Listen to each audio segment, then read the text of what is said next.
So good evening to our listeners. It's Ijabla, Raymond here. I'm the editor of Mansag newsletter. I have Dr. Oghenovo Efekodo with me today.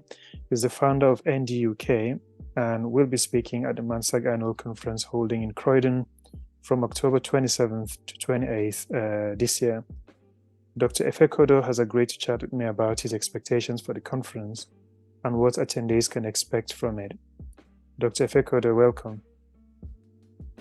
Thank you, Ijabla, and thank you for having me on this platform. You're welcome, sir. So, as we've discussed previously, I'm doing this short podcast to promote the upcoming conference.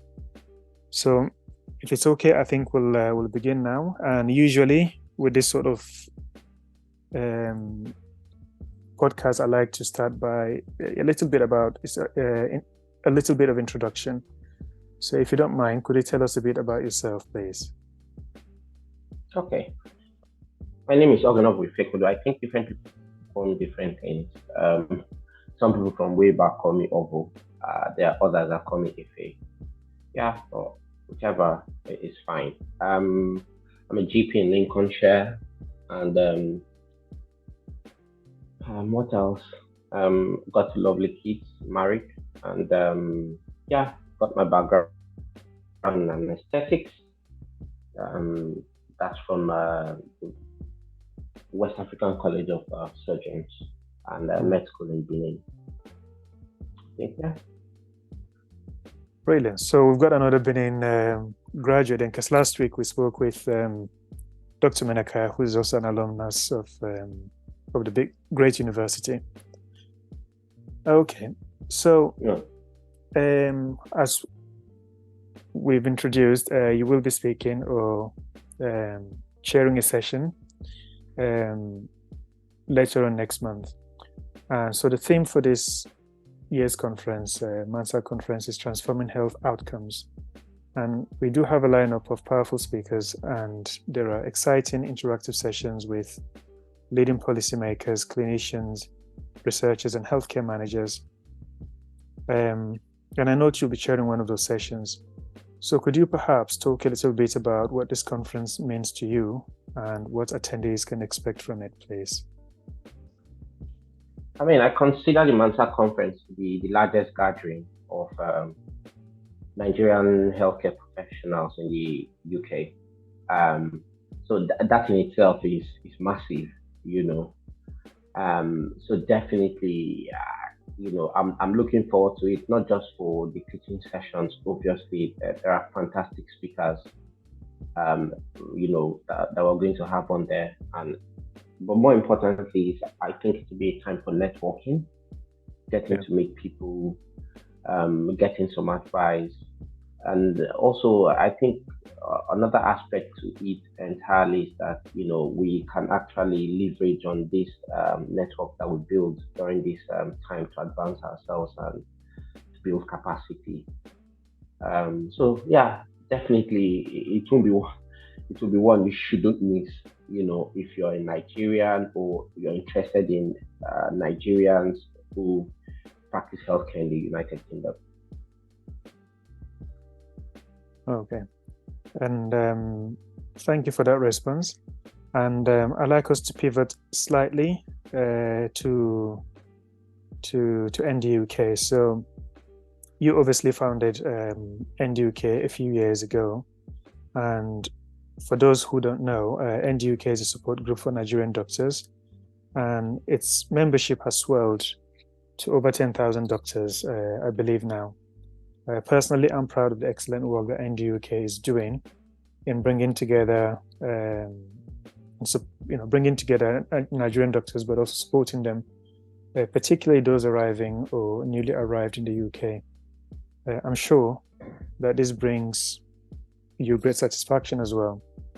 Now, the next question is, the next question might seem like one with an obvious answer, but how important is it for Nigerian healthcare professionals to come together and harness our aggregate knowledge and skills for our collective advancement?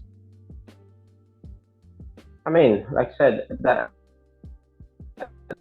That question that's got obvious answers. As the saying goes, if you want to go fast, you go alone. But if you want to go far, then you go together.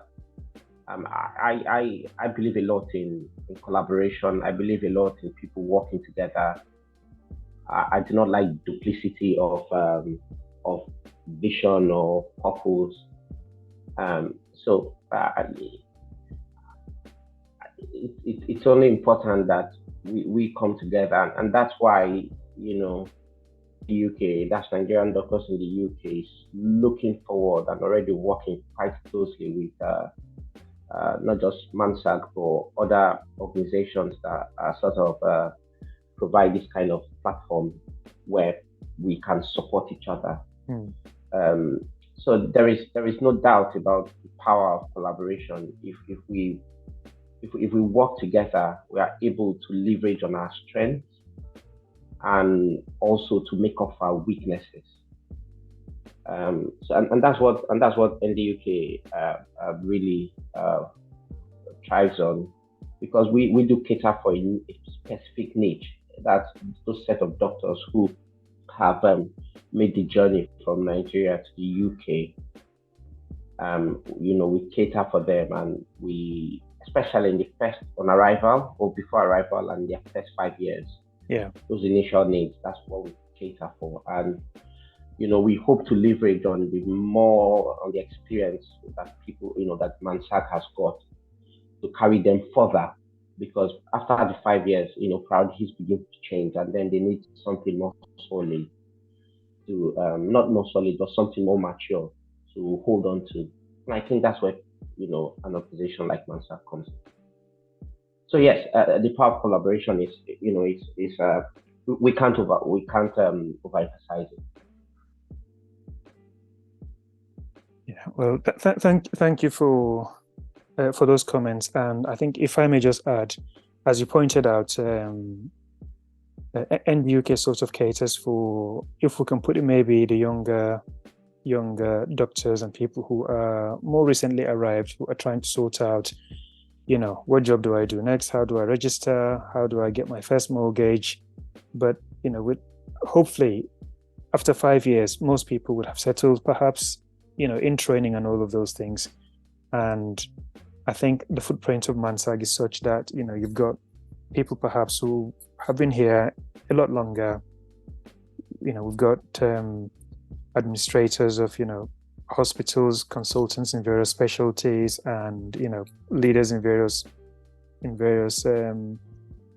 fields.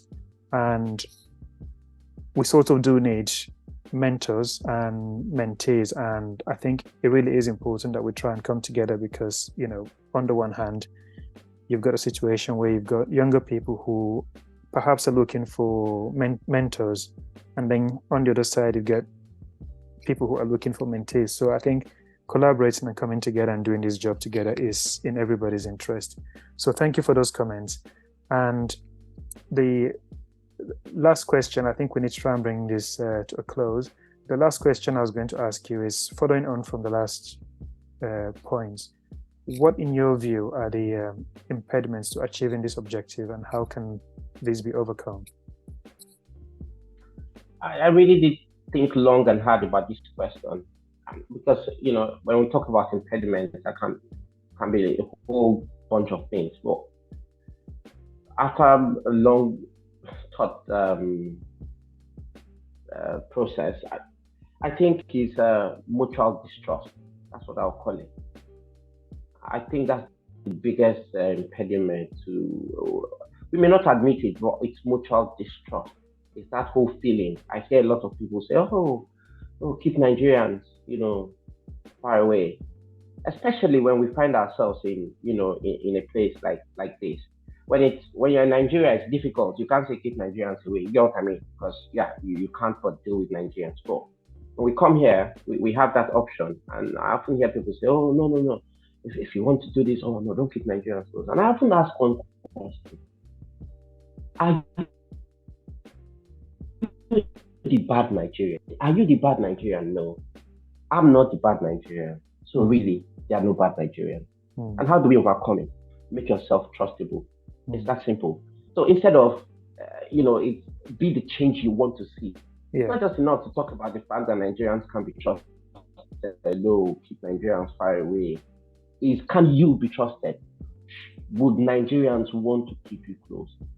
And if we all can choose to be the man that we want to see in the mirror, then we'll get there. Simple. Be that person that you'd want to associate with. I hope that helps. No, I think that's a very important point that you make there. Obviously, trust takes time to build, but you make a very important point, which is that be the change that you want to see. And we can stereotype, and I can see why people maybe might want to make stereotypes, but within those stereotypes, we know that there are people who want to make changes and people who want to drive those changes, and we can be, the change has to start from the person in the mirror. So obviously these conversations will have to continue. I realize that we are running out of time, and I hope that sometime when I do invite you, you'll be able to you'll honor that invitation, and maybe we can speak about these things in a bit more detail. Absolutely, anytime. Okay. Well, Ova, I hope you don't mind me calling you that way. Thank you very much for your time. That's fine. Thank you very much for your time, and like yourself, I'm excited and really looking forward to the conference. And to our listeners, please share this with your friends and colleagues, and I look forward to seeing you at the conference. There is a link at the bottom of the... Thank you. Go on. No, I was saying thank you for having me as well. And yeah, I'll be looking forward to meeting every one of you. Go register and see you at the conference. Excellent. Thank you very much. So there is a link at the bottom of this, which will link you to the registration portal. Thank you very much, Ovo, and I hope to speak to you soon.